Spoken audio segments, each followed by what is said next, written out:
Wizardoz Groom asked us to write something for Teach Peace, a cultural event organized at SLEA, Second Life Endowment for the Arts, a virtual place in the metaverse. Unfortunately, we were not able to prepare this text in time for that event, yet now it exists.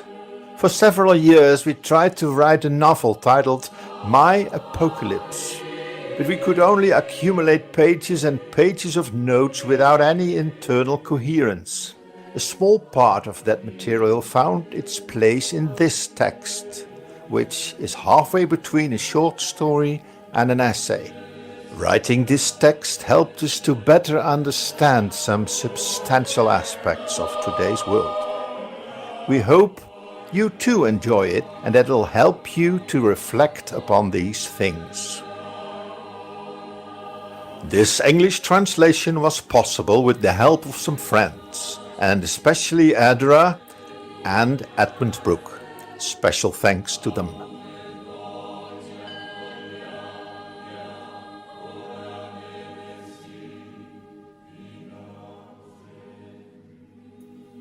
The Forest of Peace, an essay in form of short story.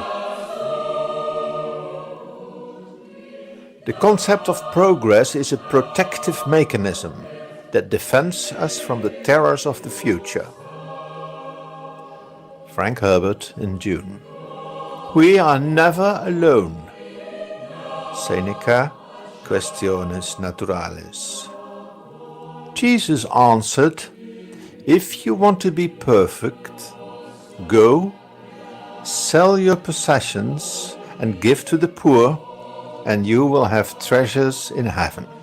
Then come, follow me. When the young man heard this, he went away sad, because he had great wealth. Matthew 19, 21-22. Chapter 1. A white coating disease.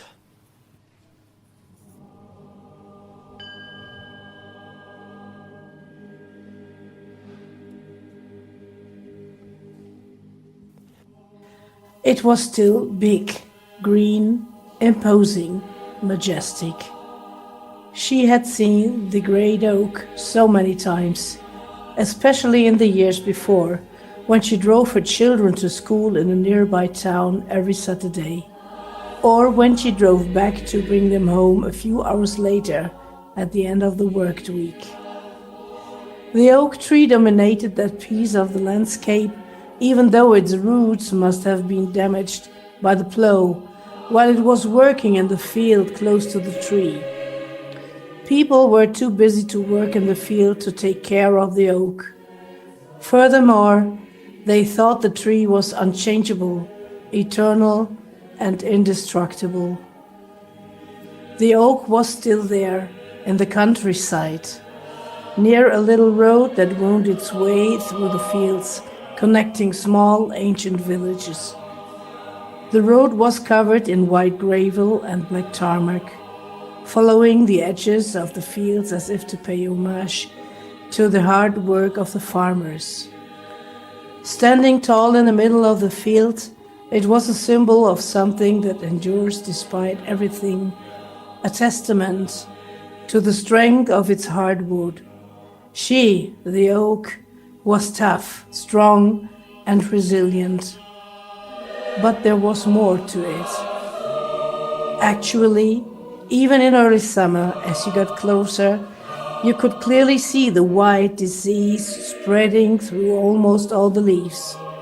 It was almost covering them, making them lose their dark but bright green color and giving the leaves a grayish color. The leaves were still green, but not as healthy as they should be. Diseased. A type of mold called powdery mildew had spread into the living wood and stained the great tree with its evil. It had a negative effect on the tree, both in terms of how it looked and how strong it was. Evil, it compromised the tree, aesthetically but substantially. That oak tree was like her world. Seen from afar, it was the same as before.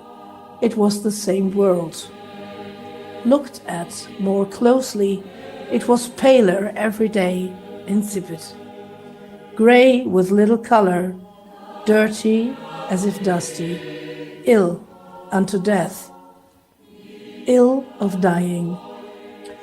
Boccaccio masterfully described the horror of the Black Death and its terrible repercussions in the very fabric of post-medieval society.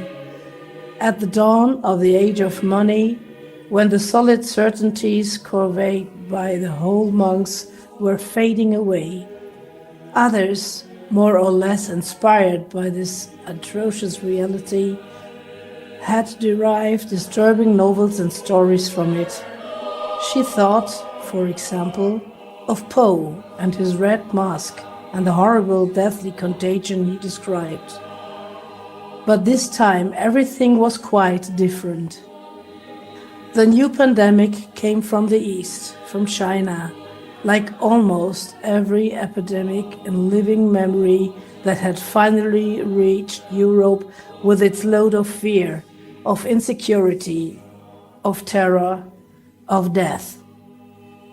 The new virus came from Asia to Europe and then all over the world. The new, latest pandemic traveled every road, and chasing humanity everywhere, bringing fear, death, anxiety. This world became smaller and smaller.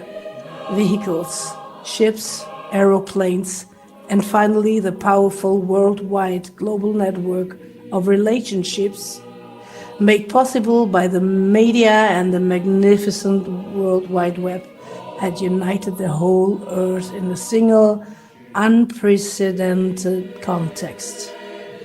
Every piece of news, as well as every lie, traveled as fast as thought, spreading everywhere and adding disquiet to disquiet in a huge cloak that could imprison every thinking mind, even to the point of spreading evil everywhere.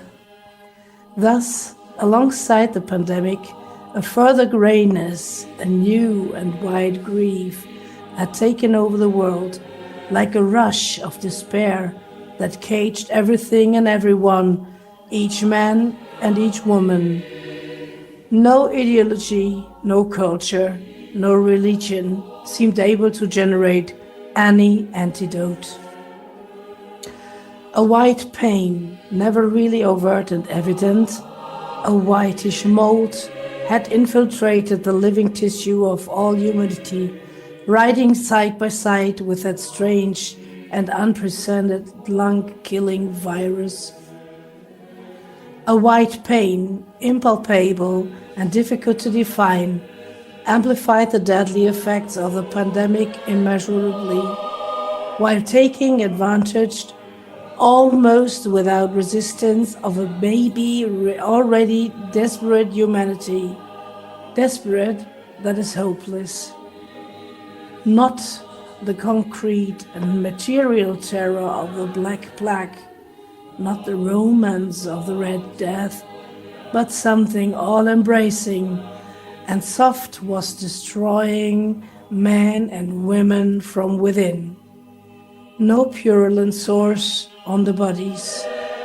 The white sickness was striking inside the whole mankind, in the depths of a humanity that became weak and incapable of reacting. The white sickness struck deep inside human generations, dedicated to mutual abuse and the pursuit of pleasure, in spite of the dramas of their neighbors. Really, this behavior was similar to the noblemen of Boccaccio and Poe won and affected generations of isolated individuals. It killed the humanity of man. It killed women from the inside. It made the children sad and unable to live. The great sick oak tree was now a contemporary metaphor and a synthetic image of the world.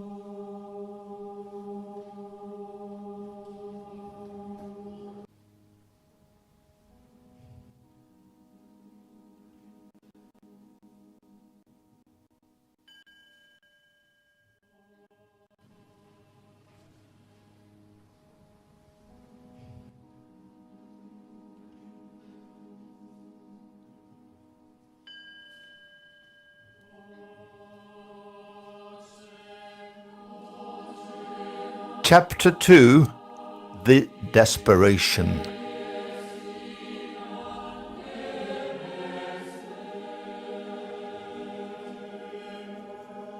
We thought everything would get better and better. We were sure of it.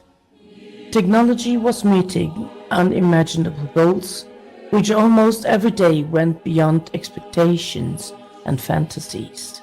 Medicine was now conquering every disease. The economy, by implicit laws of the market, eventually could only grow, at least in Europe and the West. Wars had been gone for decades. God himself had been set aside as having become useless because man's power was unlimited. Almost incomprehensibly, pockets of poverty still existed in the world, but a solution would be found. Equally incomprehensible was the persistence of pockets of genuine religiosity, but for those two a solution would be found. It was at that point that the world ended. When did it happen? How did it happen? When did it begin? How? Why? Who was to blame for it? Well, it was not something quick or flamboyant, like a flash of lightning in the light, or a roar of a thunderstorm on an otherwise clear summer afternoon. No, it was not a striking event. No earthquake disrupted the planetary topography. No asteroid vaporized rock in the skies and decreed in the extinction of mankind. No one saw the angels break ancient seals. It was like a slow but inexorable progression into the darkness of sleep. In the absence of thought, in total irresponsibility, in the absurd, in the absurdity of the dream. Something dusted everything and everybody with grayness. Something gradually but inexorably removed color from us. Our days became less savory, our acts less tasty, and the more we became aware of this, the more the process accelerated, since it changed our way of life and the very reason for living. For our involved and bond-free culture, changing our lifestyle, changing the very reason for living, was no longer an option. Progress cannot be stopped. It does not stop. There is no going back, not into the darkness of the past. There were, of course, many events and countless premonitory signs of the end, but hardly anyone, no man and no woman, noticed them.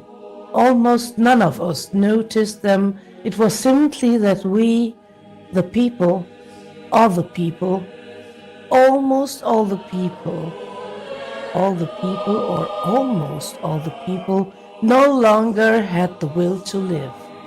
We no longer had the will to live, and dreams had taken the place of dominance or over reality. Our existences had often been relegated to angry absurdity.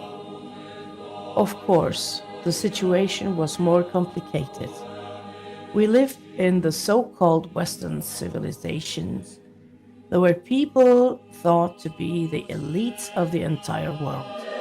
That was not totally wrong. People for many years overcome the horrors of the most terrible wars ever known to mankind, and were now living well off. We had living really well. We had living, for the most part, more than decently. People were very well off. They owned practically everything in a kind of paradise on earth. Finally, after millennia, we freed ourselves from the nightmare of uncertain survival. Paradoxically, this brought about the end, and in the irresistible advance of the ultimate outcome, a curious and substantial aspect was the replacement of hope with desire and the rise of senseless rage. Hope is dictated by need and more generally by desire, by an existential restlessness that always wants us to be better, an impetus that always wants us to go further. Hope, therefore, points far away, beyond the horizon, beyond self and all that one can do or can think of doing or even imagine. Hope is proper to those who are not satisfied, to those who see their limits and the evil of which they are capable and therefore yearn for more. Hope is proper to those who yearn for something perhaps not well defined, but which they imagine to be beautiful and, in any case, better than the present self. No, sorry, I tried to say it better. Better than the present self, that is more self, closer to how one should be and not how one is. And if it points to something else, then hope implies the possibility of a path. Hope implies the existence of a place to go, to a state to yearn for, a meaning to adhere to. Hope, in fact, requires the perception of a meaning, of a purpose of being. Hope rests on the perception of lack. Hope rests on poverty. Revisiting these thoughts, she was reminded of a work by a friend, an artist by the name of Milena Carbone. A semi-nude woman, seen from behind, was kneeling on the sort of crumbled wreck, badly spread out on a dingy grey floor in a squalid room with grey walls. The only stained color of a different hue, if you can call it that, was a dead black bird near a corner on the floor. In front of the woman was a kind of window, at any rate a rectangular opening in the wall, beyond which she could see a characteristic Tuscan landscape, green, gently undulating, with rows of cypress trees, a bright, colorful landscape dense with pleasing detail. A blue sky seemed to project itself into the cramped and miserable room, invading it. The woman was evidently staring at that landscape, and the title of the work was "I Know Exactly Where I Want to Go." A poor human being with nothing who wishes to have everything, not to possess it, but to see beauty.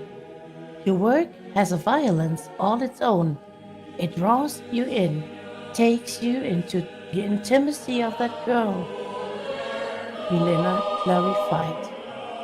It is more a way to be free than to desire everything, she replied. Is it really that different? The only way to possess reality is to be poor, I dare say, to be a virgin. It's like with true love. To possess is to destroy.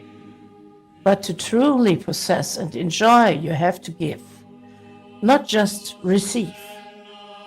Wealth, on the other hand. Jesus said, "Go, sell everything you have and give to the poor, and you will have treasure in heaven. Then come, follow me." At this, the man's face fell. He went away sad because he had great wealth. The young man went away sad because he was rich. Hope was close to him. He already had everything. His little was everything to him, and that everything was enough. However, it is necessary to emphasize an essential aspect. Possessing goods in itself is not an evil. The poverty he was thinking of is understood as not being dominated by the possession of goods, not being dominated by one's own abilities and self-concept, not to be dominated by self-sufficiency. Poverty, therefore, in this sense, closely resembles humility as much as wealth closely resembles presumption. Wealth inflates and at the same time blinds. It cuts off the future, leaves room almost only for a downward glance turned inward. Thus, life withers away and an almost irresistible gap opens up for envy, jealousy. Thus, an opening for senseless rage, an opening for cravings indeed, for cravings that become demands, which arouse arrogance, which call therefore for violence, because I am entitled to have everything. If the ultimate meaning of what we do is inscribed in our capacities and possibilities alone, if there is no place other than ourselves, then there can be no perspective, because in order to move, we must go from one point to another. And if this other is not there, better if it is not perceived. There is no path, there is no movement. One survives biologically in a kind of stasis that is actually darkness disguised as light, which is dream and illusion because reality is infinitely more complex than our claim to understand it suggests. Because man, however, is in fact poor and unable to satisfy himself. Because man, as easy as to see, is steeped in evil. Many people, in fact, were still immersed in poverty and need, and yet we, more fortunate at least on a material level, struggled to understand their enormous hardship and considered ourselves okay, satisfied. Our life, in fact, sank every day into an abyss of futility. It was indeed meaningless and therefore hopeless. It was simply desperate. It was losing color as if pervaded in a white disease. Hence, it sank into the dream, where it sought alternative truths in which we were sufficient to ourselves. From the dream, in turn, our consciousness would bounce artificially back into reality, confusing the two planes and generating irresponsibility and madness. We began more and more to resemble spoiled children whose only desire, not infrequently violent, is for new toys, because I'm entitled to have everything. The omnipotence of the dream became a delirium of irrationality and irresponsibility exported to real life. After all, we know this for a long time, as Seneca said. We are always laying commands upon ourselves, to our own dis-peace. We suffer at one moment from love of, another from wariness of ourselves. Our unhappy soul is now inflamed with pride, now inflated with passion. Sometimes we relax it through indulgence, sometimes we consume it with anxiety. The most pitiable thing of all is that we are never alone with ourselves. So, where such a crowd of vices have to mess together, there must be continual wrangling amongst them. You're in your car, on the ring road. Do they pass you on the right? You insult them and speed up, then cut across the road. Does your wife have the audacity to ask for your help, disturbing your daily moment of well-deserved rest? You yell and curse. Does that acquaintance of yours constantly flaunt clothes, accessories, and poise that your condition does not allow you to match? You are torn with envy and think of ways to make her pay. Trivialities, sillinesses. Yes, much of it is a silliness. They are just sillinesses, sillinesses in which life rots anyway. Also, you like that woman very much, but she denies you. You take her anyway. Is your woman unfaithful? You punish her. Does your family make you uncomfortable? You kill them all. Does a homeless man snatch your handbag? You run over him 3 times with your car. And politics is no longer care for the res publica, even with inevitable lapses and deviations, but solely and essentially, as a rule, an affirmation of one's ego and power to conquer which everything is permissible, starting with the incitement of voters' instincts. Sillinesses. Thus, the world began to slide almost unnoticed into nothingness, while humanity appeared to be at the height of its power. Senseless, irresponsible, and violent anger leads to war. Despair leads to war. Self-centered loneliness leads to war.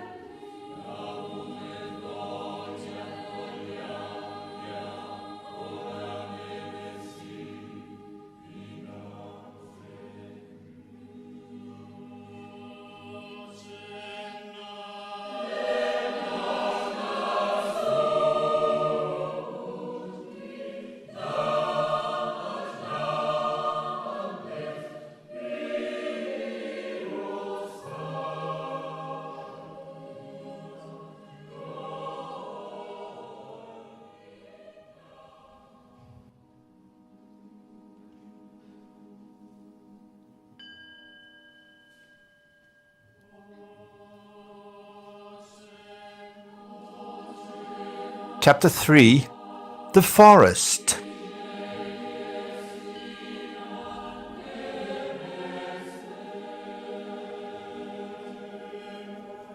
Months, years, everything passes quickly. It was August. She was in the mountains, finally time off. Vacation. Time off. Vacation. What a bad word. Absence. Lack, emptiness. Using those words to describe a period of time seemed like giving up on life. It's very better to name that time Holy Day. However, every year the work seemed more tiring. Perhaps it was her age. Perhaps it was the many frankly incomprehensible absurdities in which they had caged her work. In any case, it was so, but now she had a few weeks to be finally free. Sitting on the balcony of the house, after a nice walk, she enjoyed the view. Right in front of her, the garden bordered a mountain forest of beech and spruce trees. The obvious lack of maintenance meant that the forest mantle was expanding, first encompassing and then gradually replacing the garden itself, overpowering it with its strength and shade. A young ash tree, in particular, was pushing its foliage over a fig tree, a yellow-flowered carrier, and some roses which, in need of light, were leaning towards the center of the garden. She was reminded of a consideration she had often made when observing trees. Although it may seem strange, such beings, at least for the most part, and in any case with regard to all the species typical of stable and resilient forests, need the forest itself in order to be born and to take the first steps of their existence. However, only at the edge or within wide clearings do they reach a majestic bearing.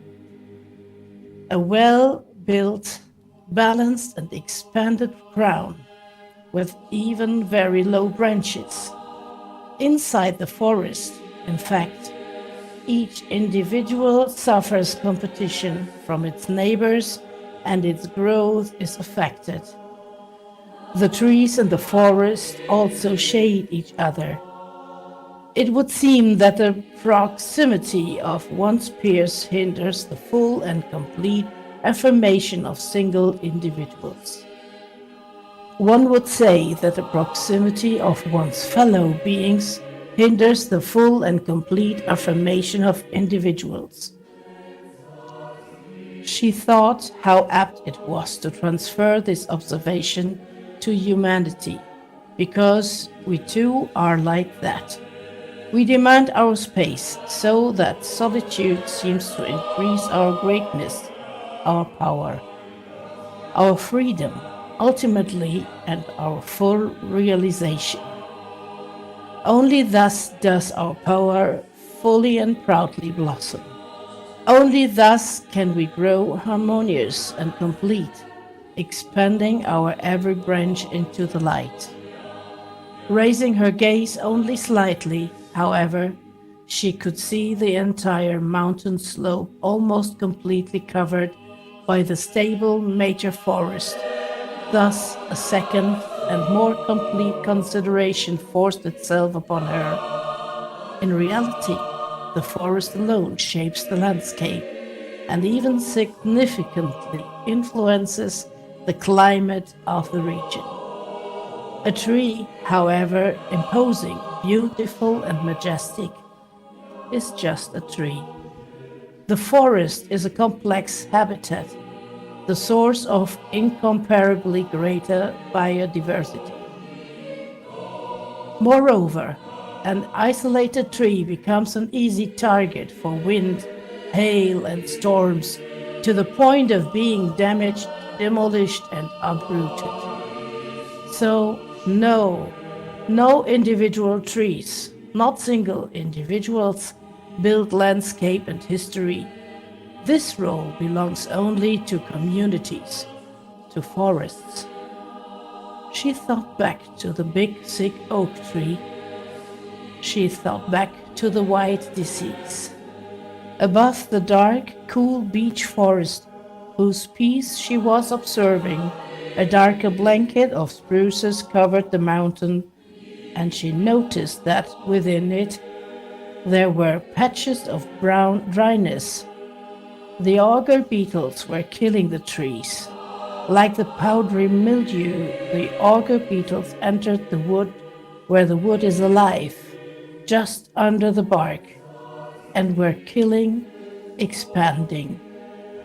The auger beetle entered by taking advantage of an ecological imbalance. Even the forest could die, therefore, but its enormity, its disproportion to a single tree, tended to ensure its survival at least in the medium term. Then a new thought hit her. What about us? We are similar, after all. The idea that lonely self-assertion builds human history is an illusion. Loneliness increases fear and makes us all orphans and without companions. Without true friends, humans who do not degrade themselves to vassals for the sake of convenience. Without love, life is desperate, while brotherhood sustains and corrects. It makes history grow and build. It is the peoples and their cultures that build history, not the arrogance of individuals. This is without prejudice to individual genius, which is all the more brilliant when linked to the people. Seneca's aphorism came back to her. Numquam sumus singuli. Not even in ourselves, in our innermost being, we are ever truly alone. Numquam sumus singuli, and that destroys us. It does not leave us in peace. The only positive alternative is to accept this diversity, the seemingly incoherent jumble of conflicting drives that struggle within us, together with the diversity of others, because we are all poor people, incapable of coherence. To be able to do this, we need to look beyond ourselves. We have to look for help outside ourselves, beyond ourselves. It is a fact. No one possesses the truth, but, my God, the truth exists. Because white is white and black is black, and they are not the same. And reality exists. It exists outside of the representations that we can make of it. And reality, real reality, peace be upon the weak philosophers, is not an optional extra. For although we do not like to split words with hyphens, our bodies and we ourselves inhabit this universe. Universes towards one, and secundum non datur doesn't exist a second choice. Freedom, if it is not subjugated to a sense, absolute freedom, is first of all a mere illusion bordering on the delirium of omnipotence, dream, and in any case a harbinger of further violence and the need for domination. Perhaps that Cain had no right to his life, to his needs. Perhaps that it would not have been better for Cain to have killed Abel. This lie, disguised as freedom, is the fruit of the apple that our ancestors ate. It is the origin of all evil, of each evil. Our freedom, my freedom, does not exist if it is not linked to that of others, of all others, starting with our neighbors. My freedom must be linked to that of my people, and the freedom of my people must be linked to that of the other peoples. In this way, together, we build history instead of destroying it.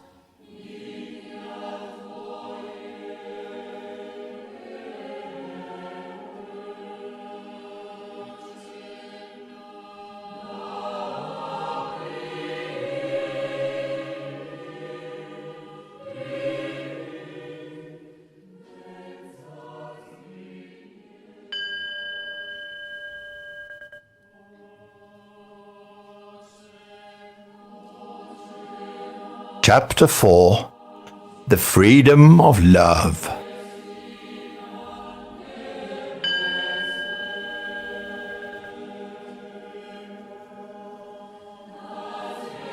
Brotherhood, indeed. The brotherhood of those who identify themselves within a people leads to freedom. It can lead to freedom and to peace. But at least one more ingredient is needed. Something else is needed. Something greater is needed. Something truly powerful. Absolute freedom, free of all bonds, does not exist. Numquam sumus singuli. We are never alone. This is the lesson of the forest. Absolute freedom is a hymn to arbitrariness and brings with it overpowering caprices, violence, the desire to be the greatest, contempt for others. Rather, the only real possibility of peace is freedom. Yet freedom submitted to a sense that transcends us and brings us together as a people. It must be said better.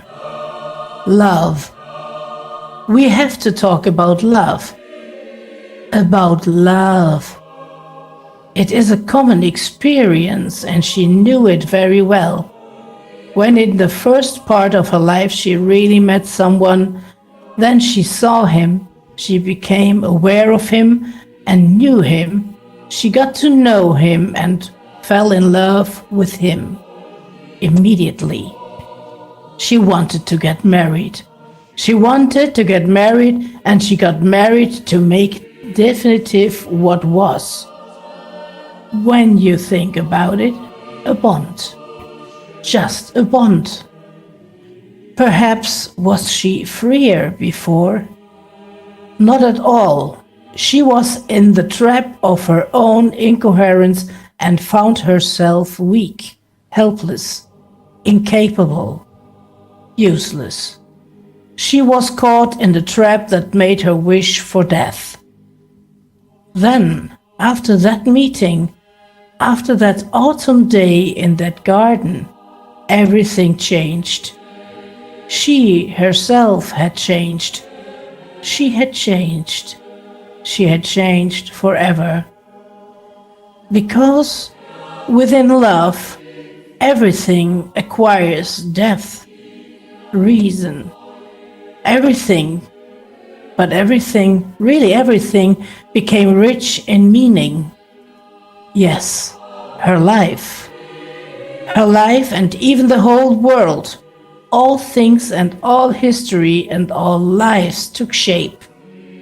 They became and have been from then on something to be explored, to be investigated, to be known better in order to be satisfied. By discovering another, by discovering others through another, she began to enjoy her own life.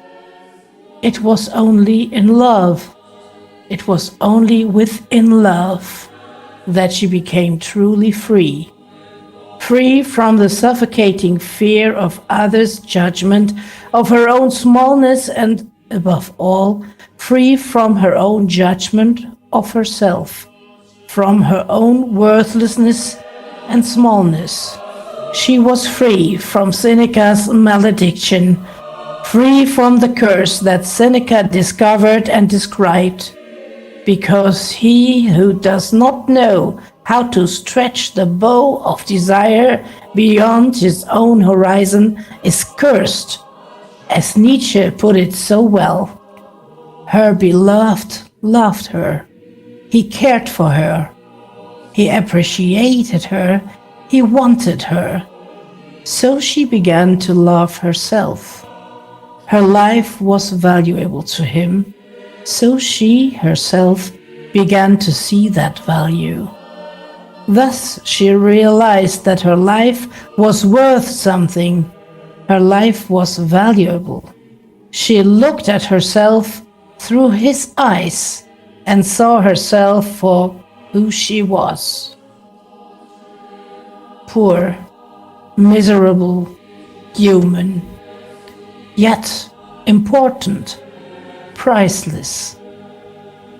But because of evil exists a single event, however great and all-embracing, is never final.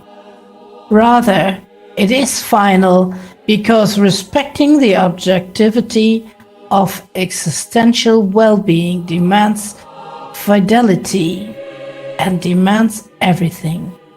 Everything all the time, from start to finish, forever. But precisely, fidelity and choice are not archived once and for all, not for men, not for women. Fidelity must be constantly sought, wanted, desired, beyond all falling away, forgetfulness and distraction. It is necessary to continually bring one's life back to the center. We need to be constantly faithful to ourselves.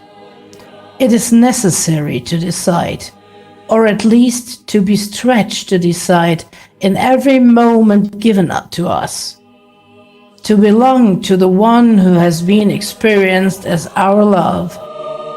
We must to stretch the arc of desire beyond our own limited horizons. We must hope for what is beyond our expectations, because at least once we saw it possible. We saw it for real. It is necessary to rise again and to forgive. It is necessary to forgive one another, remembering that it is our own inability to be consistent and always good that makes love essential to us. As she overheard a friend say, when we detach ourselves from love, we inevitably become more and more like a broken record that repeats itself forever. A kind of malignant fractal that, seeking only its own essential motive, closes itself off from everything. It is an autistic fractal that, starting from its own self-sufficiency, no longer explores anything. It reaches nowhere. It prevents self-respect and opens the way to all angry degradation.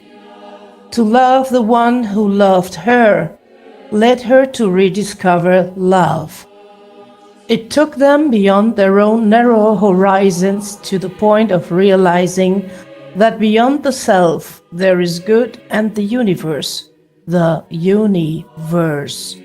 makes sense, and this sense is possible because we are loved regardless of ourselves and what we think.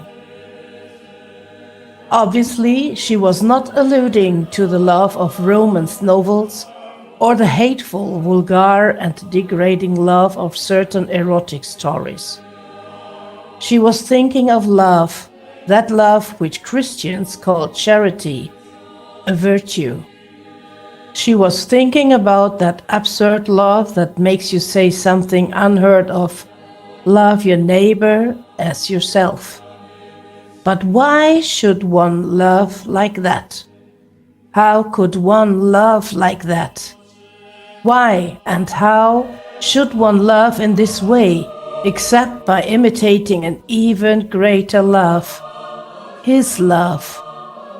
To show us, in fact, to make it possible for us, the Eternal came among us and died for us without warning us, without asking our consent. He did this without any warning, which was even prophesied, understood, intended, accepted. It was indeed an outrage, a scandal, a colossal scandal. It was the greatest scandal in the history of mankind, and those who did it paid dearly for their insult to convention. He only did it because he loved us. He loved us anyway. He loved the people of that time, including his executioners. He loves each one of us now. Her own falling in love and all the good that came from it made her aware of the existence of an immense love that encompassed everything and in which everything made sense. So she was free for the first time. So she was still free. We only have to look at our children to understand this even better. Growing up does not mean becoming self-sufficient, but belonging. Isn't this, after all, Collodi's Pinocchio lesson? The forest enjoys a community that is functional for its own survival, and therefore exists for the benefit of all its trees and all the other inhabitants for the forest, and also makes the climate and air qualities suitable for an infinite number of organisms, both inside and outside the forest itself. The freedom that is the fruit of the recognition of being loved goes beyond mere survival and any utilitarian aspect. It goes beyond any material benefit, so to speak, to simply open itself to everything and forever. Love creates a people aware of the true reason for their fraternity. Searching for this motive, adhering to it more and more, submitting to it in a fidelity sometimes rejected, but always desired, walking together towards a sense of self and of the world excludes at its root anger violence. War. It cures white disease, apathy, despair. Yes, without love, without the recognition of love, there's no peace, because you have made us for yourself, O Lord, and our heart is restless until it rests in you.